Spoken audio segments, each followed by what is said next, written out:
each man must do his bit. Welcome to another edition of The Public Interest. My name is David Granger, and today we continue our examination of foreign policy and domestic policy. Particularly, one of the most important elements in foreign policy and domestic policy is the territorial claim by the Bolivarian Republic of Venezuela. You know, the title of today's topic is Guyanese People Go to Court.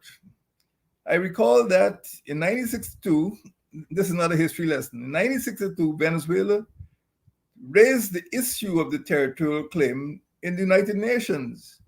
And this year, 2022, is the 60th anniversary of the pressure Venezuela has been bringing on our people, the Guyanese people. Next month, March, we go to court. We go to the ICJ. And our intention is to give Guyanese people relief from this Venezuelan harassment. Every Guyanese, man, woman, and child, must understand the importance of going to the ICJ next month. This is not history. This is our future. Some of you may not be old enough to remember that in 1966, the very year it became independent, Venezuela seized Guyana's portion of the island of Ankoko. As soon as the British troops left Guyana in 1966, Venezuela pounced on Ankoko and has actually held Guyanese territory since then. Venezuela claims 2/3 of Guyana's territory. It's not a little border realignment. 2/3, 143,000 square kilometers, bigger than Greece, bigger than Cuba. And we know that this is Guyana's territory, and the Venezuelan claim has been unjust. It is a threat to our liberty. It's a threat to our safety and security. It's a threat to our prosperity. And most of all, it's a threat to our posterity. Our children and grandchildren must be able to inherit the 215,000 square kilometers of Guyanese territory that we inherited from our forefathers. And we'll be doing them an injustice if we don't work hard in the courts and out of the courts to make sure that the Venezuelan claim goes into the history, because this matter was settled since October 1899. So our future is in jeopardy unless we resolve this controversy by judicial means. We cannot go into more bilateral negotiations. Bilateral negotiations have failed us, and we have now taken the step to go to court. And I'm asking all Guyanese in the diaspora and at home to support the thrust to have our case heard in court. This is our day in court. My friends, Venezuela claims the 4 largest regions of Guyana. Region 1, Borimo-Waini, which many people call the Northwest. Region 7, the Cuyuni-Mazaruni. Region 8, the Potaro-Siparuni. And Region 9, the Rupununi. And that Rupununi is bigger than the entire Costa Rica. They call it the Zona en Reclamación, the zone that they are reclaiming. And we should bear this in mind, because a certain Guyanese leader actually admitted that he was considering conceding a part of Guyanese territory to Venezuela. The Venezuelan president as well, a former Venezuelan president, he's dead now, he confirmed that such a request was made and that Venezuela wanted a channel through Guyanese territory to the Atlantic, what they call a salida al Atlántico. Venezuela is a Caribbean country. Guyana is an Atlantic country. We don't have a Caribbean coastline. Venezuela doesn't have an Atlantic coastline. But Venezuela wanted to get a part of Guyanese coastline so that it could launch its fleet into the Atlantic, its submarines and its warships. And they have always been after this salida al Atlántico. And one of our leaders, can you imagine, actually gave that a second thought, that we should actually concede territory, territory which belongs to our children and grandchildren, to give the Venezuelans access to the Atlantic. Well, it hasn't happened, and we must make sure it doesn't happen. My friends, the territory that we inherited was settled in 1899, in October 1899. The claim by the Bolivarian Republic of Venezuela was settled by the Paris Arbitral Tribunal. And at that tribunal, Venezuela was given 7,700 square kilometers of Guyanese territory. And Venezuela benefited from the Paris Tribunal, and it is now claiming that that Paris Tribunal was null and void. Well, give us back. If it is void, give us back. But that is not going to happen, and we must bear in mind that after the Paris Tribunal in 1899, maps were drawn, markers were erected.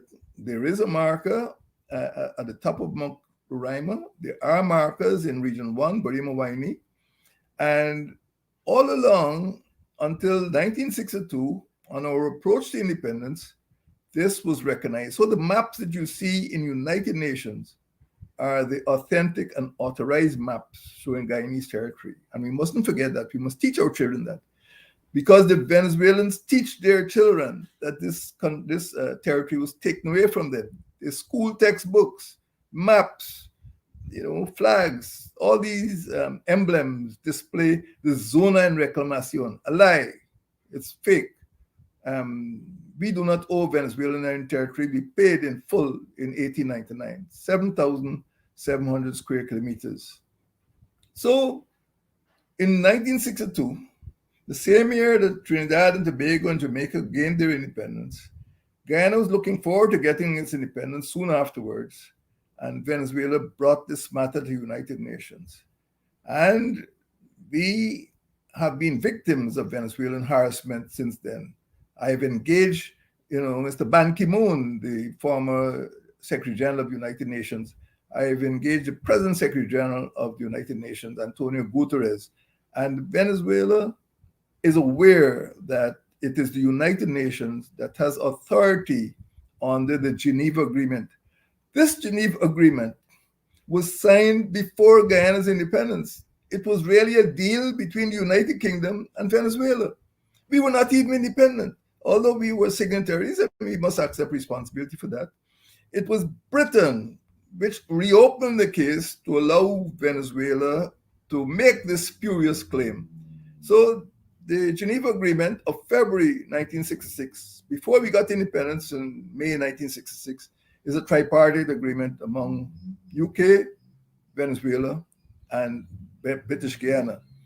So a few years later, in 1970, 4 years later, there was a protocol to the Geneva Agreement. They call it the Protocol of Port of Spain because the harassment that we had to suffer between 1966 and 1970, we did not get breathing space.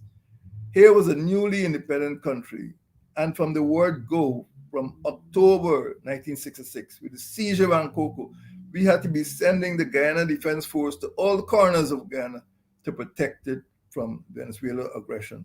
And our GDF has done us well over the years. But let us move forward.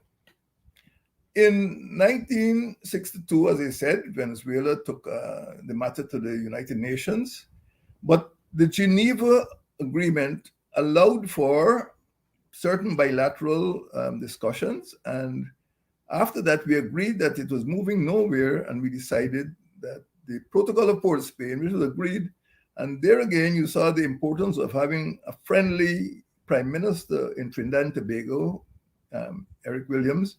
And the Protocol of Port of Spain means exactly what it says. It was a protocol to the agreement, but it was signed in Port of Spain, Trinidad and Tobago. And that allowed us to place the territorial controversy in cold storage for 12 years until 1982.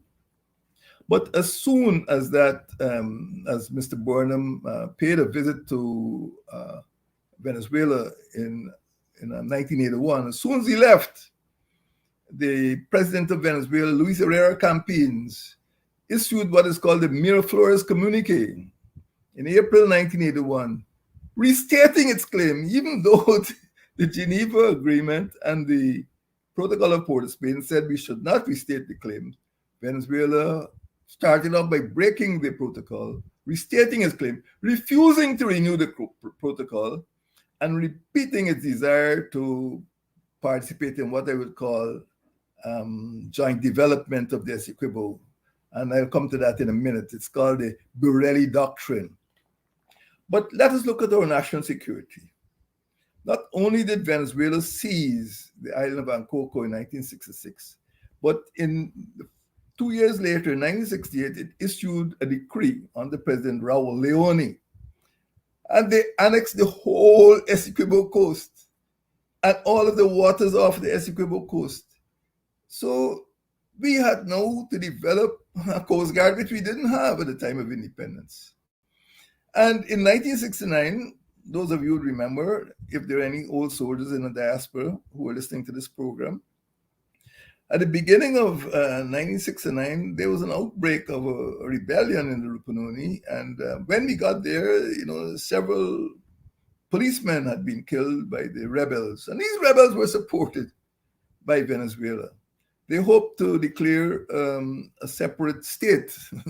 And nowadays, that seems to be a popular device in foreign countries. They hoped that that Rupununi become a separate state, and then Venezuela will come in and support Rupununi. Unfortunately, the GDF got in there in time and prevented the secession from succeeding, but it was launched with Venezuelan support. We all saw the weapons. Those weapons didn't drop from the sky. Those were not GDF weapons. Those weapons were brand new and supplied by a foreign country. And after that, we continued to face harassment from Venezuela. In the maritime zone, Venezuela prevented petroleum exploration. You remember under President Chavez, and of course, there's something called the Chavez Center in West Coast Belize. But under President Chavez, he said there'll be no satellite station. The government was negotiating to establish the Beale Aerospace Station in the Berrima-Waini region. No, he said it wouldn't happen. Licenses to the maritime zone were prevented by this declaration by Hugo Chavez, no friend of Guyana. If we were not able to extend licenses for petroleum exploration, the present government would not be getting petroleum revenue, because they would have prevented ExxonMobil from carrying out petroleum exploration in our maritime zone. And in addition to the Leone Decree of 1968, we also had a decree from Venezuela again in 2015. Within a short period of my getting into office in May 2015, President Maduro issued decree number 1787. And last year, January, they issued another decree for the 415, again claiming the maritime area. That is the area, the zone from which we are getting our petroleum. So Venezuela has a focus, it has a fixation, it has an obsession with Guyana's maritime zone. And that is why we need to go to court. Venezuela continued to harass us. They violated our land space, our sea space, our air space. They deployed troops and anti-aircraft missiles on the border near to Etringbang and the Cuney River and the Venamu River. They launched armed gunboats against us. Military helicopters landed at Kaikan on the Venamu. They fired on boats carrying unarmed civilian personnel from the Geology and Mines Commission. They seized the Technic Perdana, which was a petroleum exploration vessel, in 2013. This was like 6 weeks after President Maduro visited President Ramatar here in Georgetown. They seized, as soon as he got back home, the Venezuelan Navy seized a petroleum exploration vessel, unarmed, which was conducting petroleum exploration in our EEZ. And later on, they seized another research vessel called the Ramform Tets in 2018, which had been conducting petroleum exploration in our economic zone. And apart from that, there have been other seizures. Sometimes they seize fishing vessels. Up to last year, they overfly Etringbang with impunity, using their fighter jets, violating our airspace. So over the years, we've been faced with rebellion, we've been faced with harassment, we've been faced with seizures, we've been faced by attacks from what they call syndicatos, criminal gangs. People in the hinterland complain about it. They bring across illegal migrants, crime, and disease into our country. Over the years, Venezuela has never changed its strategic objectives. Under 10 presidents, they have remained focused on not only the maritime zone, but on ensuring that this controversy should not go to court. That is why we are where we are at present. A well-known Venezuelan foreign minister called Miguel Angel Borrelia Rivas coined what I would call the Borrelia Doctrine. He said, all solutions should be bilateral. Now, this is not as simple and as innocent as it sounds. Venezuela does not want the territorial controversy to go to legal arbitration. It wants to sit down and talk across the table with Guyana. Why do they want to do this? Because in bilateral discussion, they can offer incentives, inducements. And this is what has gotten at least two of our leaders in trouble. Under this Borrelia Doctrine, they propose joint development of Essequibo. Can you imagine? Our territory, they're proposing joint development. They're offering cheap electricity from the Guri Dam. They offer funding for the Upper Mazruni hydropower project. But they must control, And in addition for these inducements, for these offers, they want the Salida al Atlántico. They want to get access to the Atlantic. So Borrelia Doctrine is a device to keep the controversy out of the law, out of the courts, and hope that they can get people across the table in Guyana who can be persuaded by several types of inducements. And as you know, over the years, they have proposed, debt write-offs, Petrocaribe, rice purchases. They've built this Chavez Center in West Coast Babis. These are all gifts to soften us up. And unfortunately, some of our leaders were taken in by these inducements and actually considered giving Venezuela what they were asking for. That is a part of Guyana's coast, so they can get access to the Atlantic. Over the years, several Venezuelan presidents have visited Guyana. Carlos Andres Perez, always smiling. We remember him. He came as early as 1978. Jaime Lucinchi, Hugo Chavez, hugging and kissing babies. But they were all very serious about this Borrelia Doctrine. Even up to 2013, under President Ramatar, President Nicolas Maduro came here. And they're offering to finance projects, infrastructure and other projects in Guyana in exchange for that bit of Guyana's coast, the Salida al Atlántico. So we must be careful. Our presidents have gone to Venezuela as well. President Burnham went, President Hoyt went, President Chedi Jagan went. But when President Janet Jagan went, she went in a Venezuelan Air Force jet. You heard me right. She went in a Venezuelan Air Force jet with a huge team of about 16 ministers and other persons. And she was given the order of the Liberator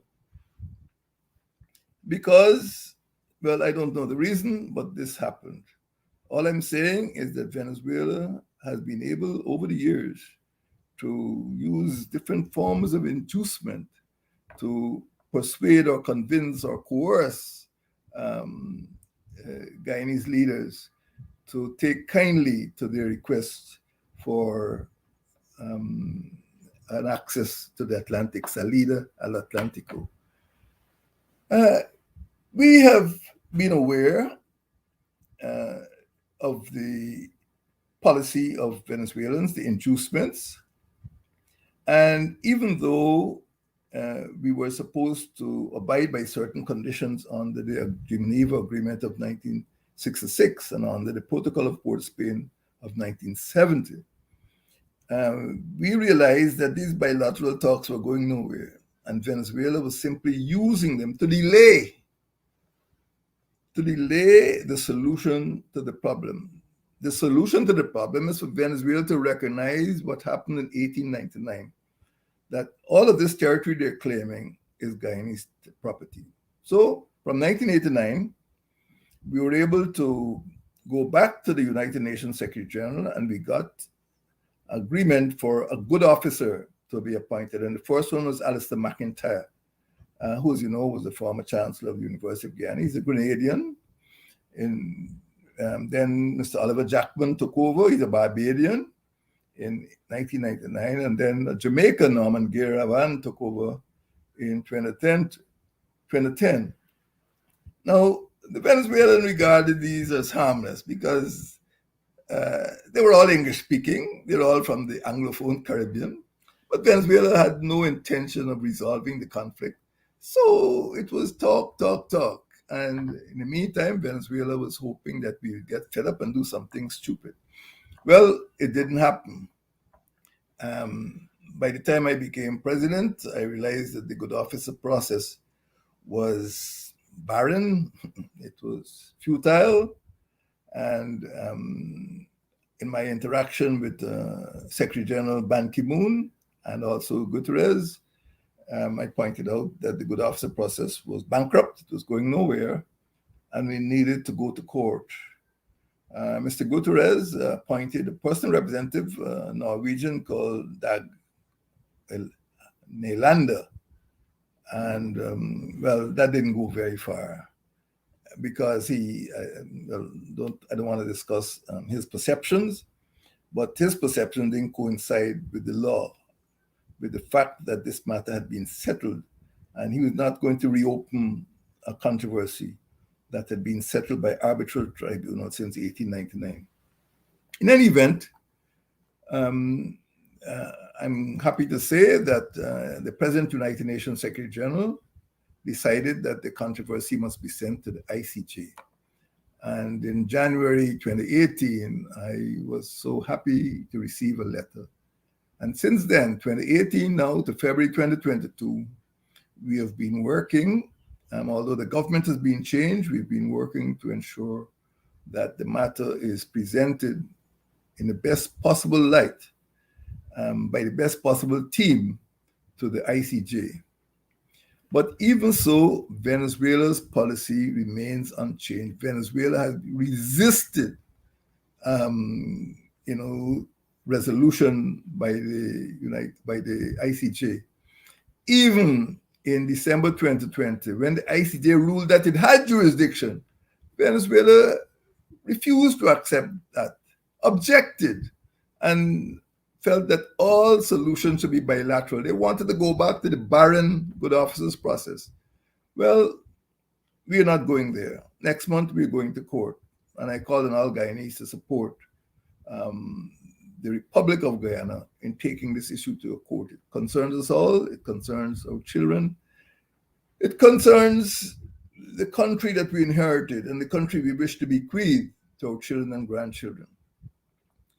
Guyana has not been idle, and we have walked on two legs throughout the last 60 years in this controversy. One is diplomacy, and the other is defense. In terms of our diplomacy, I know that previous governments have been criticized, but diplomacy is our first line of defense, and it is important. We had to befriend the Caribbean community, which has been a strong supporter. And when I became president, I met Ms. Kamala Persad-Bissessar from Trinidad, and she came right out to support Guyana.